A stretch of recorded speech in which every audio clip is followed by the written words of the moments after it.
እስኪ አስቡት፣ ለዘመናት ስናውቀው የነበረው የአክሱም የክርስትና ጉዞ ታሪክ ምን ላል ሙሉ ላይሆን ይችላል። ዛሬ የምንመረምረው ይሄንን ነው።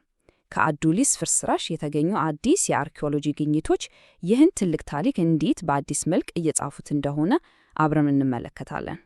እንግዲህ ዋናው ጥያቄ ይሄ ነው። ከአፍሪካ ታላላቅ ጥንታዊ መንግስታት አንዷ የሆነችው አክሱም ክርስትናንን የተቀበለችው መቼ ነው? የሚገርመው መልሱ በፍርስራሾች ውስጥ ተደብቆ ይገኛል እና አሁን ከመቼውም ጊዜ በላይ ለግኝት ቀርቧል። ምርመራችንን የምንጀምረው ከኦፊሴላዊው ወይም ደግሞ ለዘመናት ሲነገር ከቆየው ታሪክ ነው።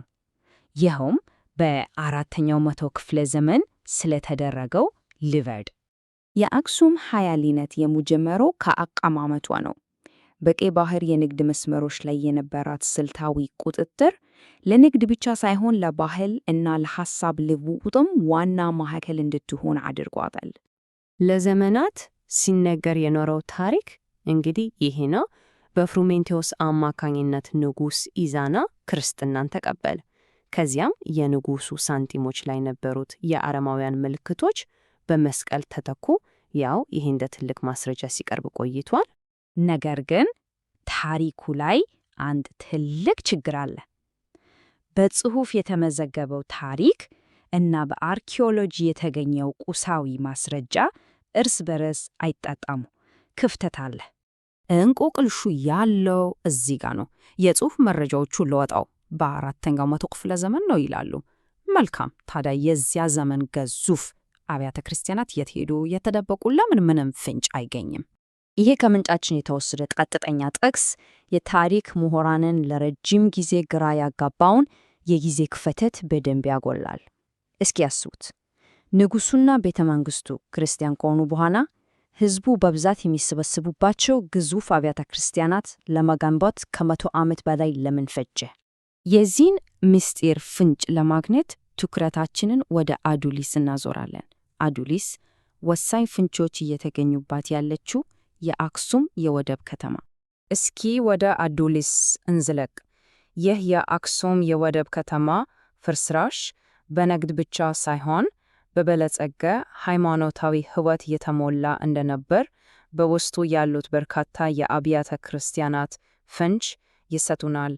እና የመጀመሪያው ትልቅ ፍንጭ ይኸው በአዱሊስ የተገኙት እንደዚህ ያሉ ግዙፍ አብያተ ክርስቲያናት፣ ለምሳሌ የኤጲስቆጶሳት ግቢ። የሕንፃዎቹ ዲዛይን ብቻውን ስለተገነቡበት ዘመንና ስለነበረው ዓለም አቀፍ ግንኙነት ብዙ ይነግረናል። በሚያስደንቅ ሁኔታ የአክሱም ስነ ሕንፃ የዓለም አቀፍ ሞዴሎችና የአገር በቀል ወጎች ድንቅ ውህደት ነበር። ይህ ድብልቅ ስታይል በራሱ አክሱም ከሌላው ዓለም ጋር ስለነበራት ግንኙነት ትልቅ ፍንጭ ይሰጠናል። እሺ፣ ታዲያ አርኪኦሎጂስቶች ይህንን የጊዜ እንቆቅልሽ የፈቱት እንዴት ነው?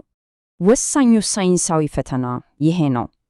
አርኪኦሎጂስቶች የጽሑፍ ታሪኩን የሚጻረር ቢሆንም እንኳን ቁሳዊ ማስረጃው ራሱን እንዲናገር መፍቀድ አለባቸው። ዝም ብለው ታሪኩን ለማረጋገጥ መጣር የለባቸው። ተመራማሪዎች 2 ኃይለኛ መሳሪያዎችን ተጠቀመዋል። አንደኛው ስትራቲግራፊ ነው። ልክ እንደ ታሪክ መጽሐፍ ገጾች የአፈር ንብረብሮችን በማንበብ የትኛው ሕንፃ ቀድሞ እንደተሰራ ያውቃሉ። ከዚያም ራዲዮ ካርበን አለ። ይህም ለእያንዳንዱ ገጽ ትክክለኛውን ቀን የሚሰጥ ሳይንሳዊ ማረጋገጫ ነው። እና ወሳኙ ሁሉን ነገር የሚቀይሩ ማስረጃ ይሄ ነው። የራዲዮ ካርበን የዘመን ቀመር ውጤቶች እንደሚያሳዩት እነዚያ የአዱሊስ ታላላቅ አብያተ ክርስቲያናት የተገነቡት ከንጉሥ ኢዛና ዘመን ከ100 ዓመት በኋላ ነው። ይህ ማለት እኮ ለዘመናት ስናውቀው የነበረውን ታሪክ ሙሉ በሙሉ መገለበጥ ነው። ስለዚህ የምስጢሩ መፍትሄ ምን ሊሆን ይችላል? ምናልባት ከላይ ወደ ታች የተደረገ ልወጣ ነው። መጀመሪያ ሊሂቃኑ ተለወጡ፣ ከዚያም ሃይማኖቱ ወደ ብዙሃኑ ሕዝብ ለመድረስ እና እንደዚህ ያሉ ትልልቅ ሕንፃዎች ለመገንባት ከ100 ዓመት በላይ ፈጅተውበታል። አሁን ታሪኩ የበልጥ አስደናቂ ይሆናል። ምክንያቱም በአክሱም ይለዋወጥ የነበረው ሃይማኖት ብቻ አልነበረም። ግን የአዱሊስ ቁፋሮ የገለጠው የጊዜውን ምስጢር ብቻ አይደለም። በአብያተ ክርስቲያናቱ ዙሪያ የተገኙት ቅርሶች ስለ አንድ የተገናኘ ሁለት ገብ ባህል ያለው ዓለም ይናገራሉ። ይህንን አድምጡ። ከህንድ የጉፕታ ሥርወ መንግሥት ዘመን የመጣ ሐውልት በአዱሊስ ካቴድራል አጠገብ ተገኝቷል። ይሄ የሚያሳየው የአክሱም ዓለም አቀፍ ግንኙነት ምን ያህል ጥልቅና ሰፊ እንደነበር ነው። ይህ ግንኙነት ደግሞ የአንድ ጊዜ ክስተት አልነበረም። ይህ በ10ኛው መቶ ክፍለ ዘመን የህንድ ጽሑፍ የተቀረጸበት ማሰሮ በሁለቱ ክልሎች መካከል ለዘመናት የዘለቀ የንግድና የባህል ልውውጥ እንደነበር ያረጋግጣል። የአክሱምን ማህበረሰብ ለመግለጽ የሚያገለግለው ቁልፍ ጽንሰ ሐሳብ ይሄ ነው።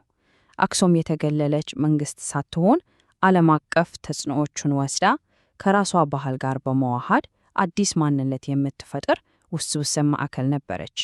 ስለዚህ እንደምናየው የአክሱም ክርስትና ታሪክ በአንድ ጀንበር የተከናወነ ቀላል የልወጣ ታሪክ በፍጹም አይደለም። በመጨረሻም አርኪኦሎጂ ከቀላል የልወጣ ታሪክ ይልቅ እጅግ የበለጸገ ምስል ይሰጠናል። የአክሱም እውነተኛ ታሪክ ይሄ ነው። ተለዋዋጭ፣ ከዓለም ጋር የተገናኘ እና በየጊዜው በአዲስ ግኝቶች የሚታደስ ሕያው ታሪክ። ይህ ታሪክ እንግዲህ እንድናስበት የሚያደርገን አንድ ትልቁ ጥያቄ አለ። ለውጥ ማለት አንድ ጊዜ የሚሆን ድርጊት ሳይሆን በባህሎች መካከል የሚደረግ ረጅም ውስብስብ ውይይት ቢሆንስ?